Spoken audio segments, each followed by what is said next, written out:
RS football ഫാമിന്റെ പുതിയ വീഡിയോയിലേക്ക് എല്ലാ മാന്യപ്രേക്ഷകർക്കും സ്വാഗതം. നമ്മൾ ഇന്ന് സംസാരിക്കാൻ പോകുന്ന ഇന്നലെ രാത്രി നടന്ന ചാമ്പ്യൻസ് ലീഗിലെ സെക്കൻഡ് ലെഗ് മത്സരം അത്ലറ്റിക്കോ മാഡ്രിഡ് വിസസ് ആഴ്സണൽ മത്സരത്തെ കുറിച്ചാണ്. ആഴ്സണലിന്റെ ഹോം ഗ്രൗണ്ടിൽ നടന്ന മത്സരത്തിൽ 1-0 പരാജയപ്പെടുത്തി അഗ്രിഗേറ്റ് 2-1 ആഴ്സണൽ ഫൈനലിലേക്ക് പറന്ന് വരികയാണ്. അതും 20 വർഷങ്ങൾക്ക് ശേഷം 2005-2006 സീസണിൽ അവര് അത്ലറ്റിക്കോ മാഡ്രിഡ് തന്നെ 2-1 പരാജയപ്പെടുത്തിയിട്ട് ഫൈനലിൽ എത്തുകയാണ്. ഫൈനലിൽ ബാഴ്സലോണയാണ് പരാജയപ്പെട്ടിട്ട് അവർ ആദ്യ UCL ഫൈനലിൽ നിന്ന് പുറത്തായിട്ട് പിന്നെ 20 വർഷത്തെ കാത്തിരിപ്പിൽ ഒരുപാട് സീസണിൽ ചാമ്പ്യൻസ് ലീഗ് യോഗ്യത കിട്ടാതെയും ഒരുപാട് സീസണിൽ ചാമ്പ്യൻസ് ലീഗിൽ എത്തിയിട്ടും അതേപോലെ കഴിഞ്ഞ സീസണിൽ സെമി ഫൈനലിൽ PSG പരാജയത്തിൽ പുറത്താവുകയും കഴിഞ്ഞ സീസണിൽ ഞാനൊക്കെ ആഴ്സണൽ ഫൈനലിൽ എത്തുമെന്ന് വിചാരിച്ചതാണ്. പക്ഷെ അവിടെ PSG അത്ര പീക്ക് ഫോമിൽ നിൽക്കണ്ടായിരുന്നു. അങ്ങനെ ആഴ്സണലിൽ കപ്പത്തിരിക്കുക. അതിൻ്റെ ഇടയിൽ ഈ ചങ്ങായിമാർ കാണിക്കുന്ന ഇവന്മാർക്ക് കപ്പൊന്നും വേണ്ട. അത്ലറ്റിക്കോ മാഡ്രിഡ് കാര്യം പറയുന്നത് കപ്പൊന്നും വേണ്ട. സിമിയോണിന്റെ പിള്ളേർക്ക് കപ്പൊന്നും വേണ്ട. ഇവന്മാർക്ക് ബാഴ്സലോണ പരാജയപ്പെടുത്തുക, അടുത്ത റൗണ്ടിൽ പുറത്താവുക.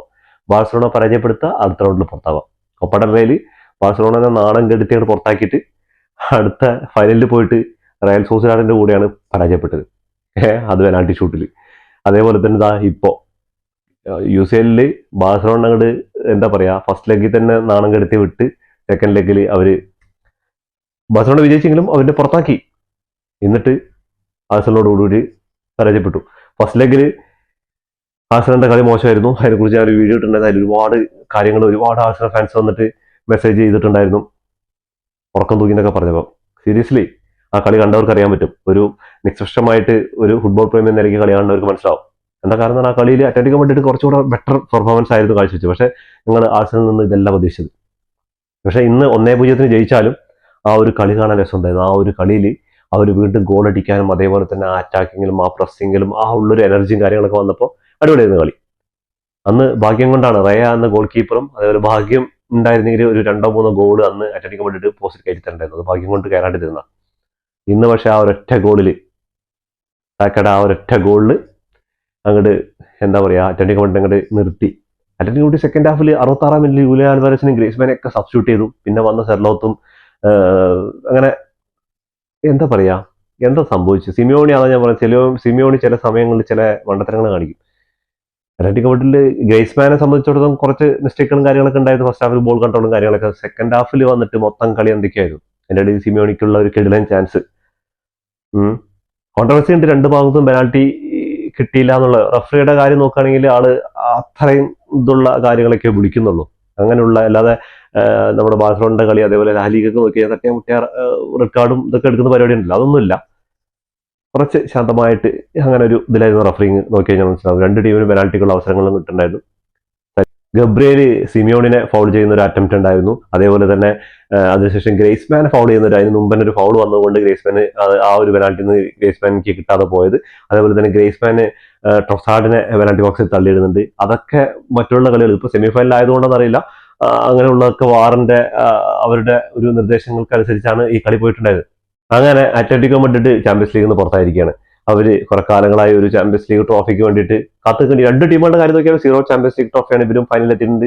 അത്ലറ്റിക്കോ മാഡ്രിഡും ഫൈനലെത്തിയിട്ടുണ്ട്, ആഴ്സണൽ ഫൈനലെത്തിയിട്ടുണ്ട്. അത്ലറ്റിക്കോ മാഡ്രിഡ് 2016-17 സീസണിലേക്ക് തോന്നുന്നു റയൽ മാഡ്രിഡിനോടാണ് പരാജയപ്പെട്ടു. അതും 90-ാം മിനിറ്റ് വരെയൊക്കെ 1-0 വിജയിച്ചു നിന്നിട്ട് അതിനുശേഷം 1-1 ആവേണ്ട എക്സ്ട്രാ ടൈമിലും റാമോസിന്റെ ഗോളാന്ന് തോന്നുന്നുണ്ട്. പിന്നെ റൊണാൾഡോയോ അങ്ങനെയൊക്കെ ഗോളുകളൊക്കെ അടിച്ചിട്ടാണ് ആ ഒരു എക്സ്ട്രാ ടൈമിൽ വിജയിക്കുന്നത്. അതുവരെ 1-0 വിജയിച്ചു. അന്ന് സിമിയോണിയുടെ ആ ഒരു ടീമിന് പ്രത്യേകത ഡിഫെൻസീവായിട്ട് നന്നായിട്ട് കളിക്കും. ഒരു ഗോൾ അടിച്ചു കഴിഞ്ഞാൽ തൂങ്ങിയിട്ട് ജയിക്കാനുള്ള ഇതൊക്കെ ഉണ്ട്. അങ്ങനെ അവർ പുറത്തായിരിക്കണം. അങ്ങനെ ആഴ്സണൽ 20 വർഷങ്ങൾക്ക് ശേഷം ചാമ്പ്യൻസ് ലീഗിന്റെ ഫൈനലിൽ എത്തിയിരിക്കുന്നത്. ഇനി ഫൈനലിൽ ആരാണ് കാത്തിരിക്കുന്നത് പറഞ്ഞാൽ, ഒരു സൈഡ് ചാമ്പ്യൻസ് ലീഗ് അടിച്ച് തഴമ്പിച്ച ടീമുകളാണ്. 6ഓളം ചാമ്പ്യൻസ് ലീഗ് എടുത്ത ബയൺ മ്യൂണിക്കാണ്. മറ്റു ഭാഗം നോക്കുകയാണെങ്കിൽ അവസാനം കുറെ കാലത്തെ കാത്തിരിപ്പിച്ച ശേഷം 2024-25 സീസണിൽ PSG, അതും ഇന്റർ മിലാനെ നേരം പരിശേക്ക് 5-0 വിജയിച്ചിട്ടാണ് അവര് ട്രോഫി നേടിയത്. അവരുടെ കിട്ടാക്കനെ അവര് മെസ്സിയെയും നെയ്മറേയും സുവാരസിനെയും അതേപോലെ തന്നെ എന്താ പറയാ എംബാപ്പേനെയും എല്ലാവരും ട്രൈ ചെയ്ത് നോക്കിയിട്ട് കിട്ടാത്തൊരു സംഭവം. ഒരു എന്താ പറയാ ലൂയിസ് എൻട്രിക്ക് പറയുന്ന ഒരു ചണക്കന്റെ കീഴിൽ അവര് ട്രിപ്പിൾ അടിച്ചു. അതിൽ പെട്ടത് ക്ലബ് ഫുട്ബോൾ.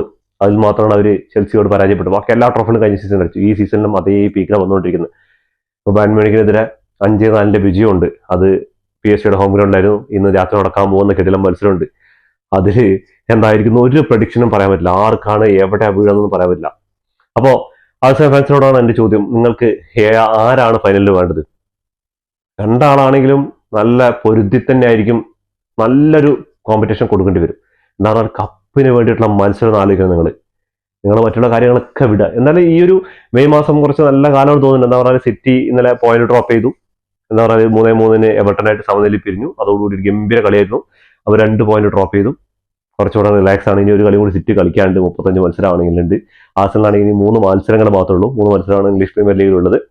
അങ്ങനെ ഒരു 4 മത്സരങ്ങൾ വിജയിക്കുകയാണെങ്കിൽ ആഴ്സണൽ തൂക്കി ചുവന്ന കരങ്ങൾ പറഞ്ഞ പോലത്തെ പാട്ടൊക്കെ പാടാം ആഴ്സണൽ ഫാൻസിന്. റീൽസ് ഒക്കെ ഇങ്ങനെ ഇടാൻ പറ്റും. എന്താ കാരണം എന്ന് പറഞ്ഞാൽ കുറെ കാലമായിട്ട് ട്രോഫിക്ക് വേണ്ടി ഇങ്ങനെ കാത്തിരിക്കണം. അതും ഒരു ചാമ്പ്യൻസ് ലീഗ് അല്ലെങ്കിൽ ഇംഗ്ലീഷ് പ്രീമിയർ ലീഗ് കുറച്ചുകൂടെ എനിക്ക് തോന്നുന്നു അവസാന മത്സരം കണ്ടവർക്ക് മനസ്സിലാൻ പറ്റും. കുറച്ചുകൂടെ ആ ഒരു 3-0 ഫസ്റ്റ് ഹാഫ് തന്നെ ജയിക്കുകയാണ്. അപ്പൊ അതൊരു കളി കണ്ടവർക്ക് മനസ്സിലാക്കാൻ പറ്റും ആഴ്സണൽ ബോട്ടിൽ ചെയ്യൂല എന്നുള്ളൊരു. ചില സമയത്ത് നമുക്ക് അങ്ങനെ തോന്നിപ്പോകും ചില കളികളെ കാണുമ്പോൾ. പക്ഷെ ഇപ്പൊ കുറച്ചുകൂടെ ഊർജ്ജം അവർക്ക് പോസിറ്റീവായിട്ട് ആ 2 മത്സരം വിജയിച്ചതിന് ആ ഒരു പോസിറ്റീവ് എനർജിക്ക് കാര്യമാണ്. ഇനി ഒരു വിലപ്പെട്ട 3 മത്സരങ്ങളുണ്ട് ഇംഗ്ലീഷ് പ്രീമിയർ ലീഗിൽ. അതേപോലെ തന്നെ ഇവിടെ നോക്കുകയാണെങ്കിൽ 2 മത്സരങ്ങളോട് ബാക്കി. അപ്പൊ 2025-26 സീസണിലായിരുന്നു ഇവര് ചാമ്പ്യൻസ് ലീഗ് എത്തുക. അന്ന് ഹെൻറിയും അതേപോലെ തന്നെ ഫാബ്രിഗാസ് ഒക്കെ കളിക്കുന്ന ആ ഒരു ആഴ്സണലായിരുന്നു. പീക്കിൽ കളിച്ചുകൊണ്ടിരിക്കുന്ന ബാഴ്സലോണ പരാജയപ്പെടുത്തുന്നത്. അങ്ങനെ ബാഴ്സലോണ ചാമ്പ്യൻസ് ലീഗ് മൊത്തം വിടാണ്. അന്ന് എന്താ പറയാ, കണ്ണീരോടെ വിട പറഞ്ഞാണ് ഗ്രൗണ്ടിൽ നിന്ന്. അപ്പോൾ അതിന് ഈ ഒരു സീസണോട് കൂടിയിട്ട് ആ ഒരു ചാമ്പ്യൻസ് ലീഗ് എന്ന സ്വപ്നം, എന്താ പറഞ്ഞാൽ കഴിഞ്ഞ സീസണിലെ കുറെ കാത്തിരിപ്പുകൾക്ക് ഇത് എന്താണ് ക്രിസ്റ്റൽ പാലസ് അതേപോലെ തന്നെ ചാമ്പ്യൻസ് ലീഗ് അടിച്ചത്, അങ്ങനെ എന്താ പറയാല് PSG ചാമ്പ്യൻസ് ലീഗ് അടിച്ചു. അവരുടെയൊക്കെ കാത്തിരിപ്പാണ്. അങ്ങനെ കാത്തിരുന്ന ഒരു വർഷം കഴിഞ്ഞ വർഷം ഒരുപാട് ടീമുകൾ, അങ്ങനെ ട്രോഫികളില്ലാത്ത ഒരുപാട് ടീം ട്രോഫി അടിച്ചിട്ടുണ്ട്. കരബാവ് കപ്പ്, FA കപ്പ്, അങ്ങനെ ഇഷ്ടംപോലെ. അപ്പോൾ നോക്കുകയാണെങ്കിൽ ഈ സീസണിൽ എൻ്റെ അഭിപ്രായത്തിൽ ഞാൻ എല്ലാ വീഡിയോയിലും പറയുന്നുണ്ട്, ഞാൻ ആഴ്സണൽ വിരോധി ഒന്നല്ല, എല്ലാ വീഡിയോയിലും ഞാൻ പറയുന്നുണ്ട് ആഴ്സണൽ ഈ സീസണിൽ ഒരു കപ്പെങ്കിലും ചുരുങ്ങിയത് ഒരു ഇംഗ്ലീഷ് പ്രീമിയർ ലീഗിനെ അടിച്ച് കാണുന്ന ഏറ്റവും കൂടുതൽ ആഗ്രഹിക്കുന്നത്. എന്താ പറയുക, അവർ അതിനുള്ള എല്ലാ എഫേർട്ട് എടുക്കുന്നുണ്ട്. പക്ഷെ ആ ഒരു എന്താ പറയാ, ഒരു അവസാന മൂവ്മെന്റ് അല്ലെങ്കിൽ ആ ഒരു ബിഗ് മാച്ചുകളിൽ, ആ ബിഗ് മാച്ചാണ് ഫസ്റ്റ് ലെഗ് ഞാൻ കണ്ടപ്പോൾ തീർന്നു എന്ന് വിചാരിച്ച. പക്ഷെ 1-0 തന്നെ. ഇന്ന് ഞാനും തന്നെ പ്രതീക്ഷിച്ചു, ഞാൻ ഇന്നലെ വീഡിയോ ചെയ്യുന്നൊക്കെ വിചാരിച്ചു, പ്രിവ്യൂ വീഡിയോ ചെയ്യുന്നൊക്കെ വിചാരിച്ചു. പക്ഷെ സമയം കിട്ടിയില്ല, അങ്ങനെ അത് വിട്ടുപോയതാണ്. അപ്പൊ നാളത്തെ മത്സരത്തെ കുറിച്ചാണ്, ബയൺ മ്യൂണിക്ക് വിസസ് PSG. എന്താവുന്ന ഒരു പ്രഡിക്ഷനും പറയാൻ പറ്റില്ല. ചിലപ്പോൾ ഒരു 10 ഗോളിന്റെ മുകളിലൊക്കെ പോയി വരും. ഗോൾ എന്തായാലും ചുരുങ്ങിയത് 10ന്റെ മുകളിൽ ഒരു ടീം സ്കോർ ചെയ്യുന്നുള്ള കാര്യത്തിൽ സംശയമൊന്നുമില്ല.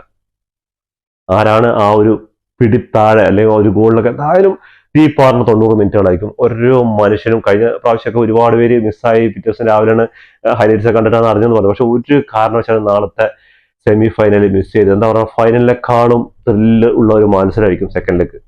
അപ്പൊ എന്തായാലും തീർച്ചയായിട്ടും അതിനു വേണ്ടിയിട്ട് അപ്പൊ ആരായിരിക്കും വിജയിക്കാന്ന്, ആരായിരിക്കും ആഴ്സണലിനെതിരെ കളിക്കാന്ന് നിങ്ങൾ കമന്റ് ബോക്സിൽ കമന്റ് ചെയ്യാൻ മറക്കരുത്.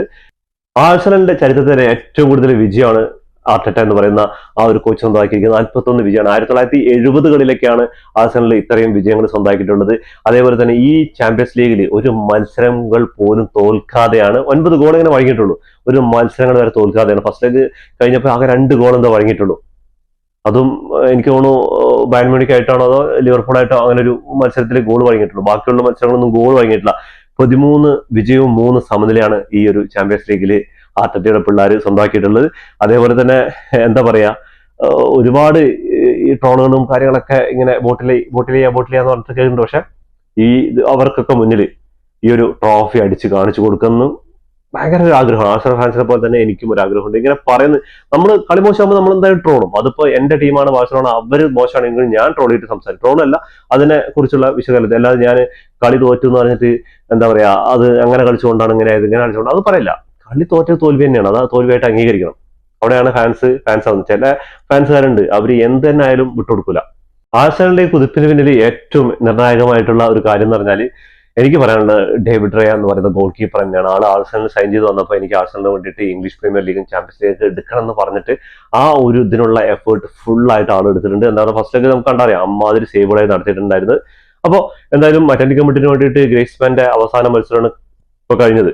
അപ്പോൾ ഇനി ചാമ്പ്യൻസ് ലീഗിൽ അറ്റൻറ്റിക് കമ്മിറ്റിന്റെ ജേഴ്സിയിൽ കാണാൻ പറ്റില്ല. ഇത്രയും ഭാഗ്യമില്ലാത്ത ഒരു പ്ലെയർ എന്ന് പറഞ്ഞാൽ എന്താ കാരണം എന്ന് പറഞ്ഞാൽ, ഈ ചങ്ങായി ആ കളിച്ചിട്ടുള്ളത് നമ്മുടെ അറ്റൻറ്റിക് കമ്മിറ്റിനും ബാഴ്സലോണയ്ക്കും വേണ്ടിയിട്ടാണ്. ബാഴ്സലോണയിൽ വന്ന 2 കൊല്ലം അറ്റൻറ്റിക് കമ്മിറ്റി ലാലിഗും കപ്പടലിലെ ഏതൊക്കെയോ ട്രോഫികൾ അടിച്ചിട്ടുണ്ട്. ആ സമയത്ത് ബാഴ്സലോണ ഒന്നും അടിക്കുന്നില്ല. ബാഴ്സലോണ തിരിച്ചു പോയ ശേഷം അറ്റൻറ്റിക് കമ്മിറ്റി പോയിട്ട് ഇതുവരെ അറ്റൻറ്റിക് കമ്മിറ്റി ട്രോഫി അതിന് ശേഷം ബാഴ്സലോണ എത്ര ലാലിഗ അടിച്ചു? അവസാനം 2 സീസണിലും ഈ സീസണിലും ഇപ്പൊ ലാലിഗ അടിക്കാൻ പോകുന്നത്. അപ്പോൾ ഇത്രയും ഭാഗ്യമില്ലാത്ത, ഞാൻ വിചാരിച്ചു ഒബ്ലാക്ക് ആയിരിക്കും ഇങ്ങനെ ഒരു ഭാഗ്യമില്ലാത്ത ഒരു ആള്. അതേപോലെ സിമിയോണി ആയിരിക്കുന്നത്. സിമിയോണിക്ക് പിന്നെയും ഒരു കോപ്പ ഡെൽ റേയോ ഒരു ലാലിഗക്ക് ഉണ്ട്.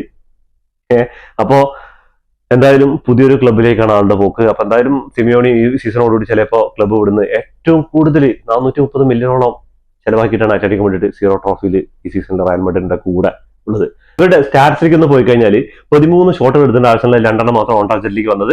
അത്ലറ്റിക്കോ വേണ്ടി നോക്കുകയാണെങ്കിൽ 5 ഷോട്ടുകൾ മാത്രമുള്ള 2 ഓൺ ടാർജറ്റിക് ആയിരുന്നു. 54% ബാൾ പൊസിഷൻ ഉണ്ടായിരുന്നു ആഴ്സണലിന്റെ ഭാഗത്ത്. അവിടെ 46% മാത്രമേ ഉണ്ടായിരുന്നുള്ളൂ. 443 പാസ് ആഴ്സണൽ കംപ്ലീറ്റ് ചെയ്തപ്പോൾ 388 പാസുകൾ കംപ്ലീറ്റ് ചെയ്തിട്ടുണ്ടായിരുന്നു അത്ലറ്റിക്കോ വേണ്ടിയിട്ട്. 89% പാസിംഗ് അക്യുറസി ഉണ്ടായത്. അവിടെ 84% പാസിംഗ് അക്യുറസി ഉണ്ടായത്. അത്ലറ്റിക്കോ വേണ്ടിയിട്ട് കാര്യം നോക്കി കഴിഞ്ഞാൽ കുറെ ബോൾ മിസ്സിങ്ങും അതേപോലെ അതൊക്കെ ആഴ്സണലിന്റെ പ്രസിംഗിന്റെ ഗുണമായിട്ടുണ്ടായതാണ്. ശരിക്കും എന്താ പറയുക, അത്ലറ്റിക്കോ വേണ്ടിയിട്ട് അങ്ങനെ പൂട്ടി വെക്കാന്ന് പറയില്ല, ആ ഒരു ലെവലിലുള്ള കളിയായിരുന്നു. സെർലോത്തും അങ്ങനെ പുതിയ സബ്സ്റ്റിറ്റ്യൂട്ടൊക്കെ ആയിട്ട് സിമിയോണി പരമാവധി എല്ലാ പ്ലേയേഴ്സിനും ഇറക്കി നോക്കിയിട്ടുണ്ട്. മൊളീനോനെ ഇറക്കി, അതേപോലെ ബെനൻ ഇറക്കിയിട്ട് അങ്ങനെ എല്ലാവരും ഇറക്കി നോക്കിയിട്ടുണ്ട്. പക്ഷെ ഒരു ഗോൾ സ്കോർ ചെയ്യാം. എനിക്ക് പറയാം സിമിയോണിക്ക് കിട്ടിയ ചാൻസും അതേപോലെ സെർലോത്തിന് സെക്കൻഡ് ഹാഫിൽ കിട്ടിയ ചാൻസ് ഉണ്ട്, ഗോൾഡൻ ചാൻസ് എന്ന് പറയില്ലേ.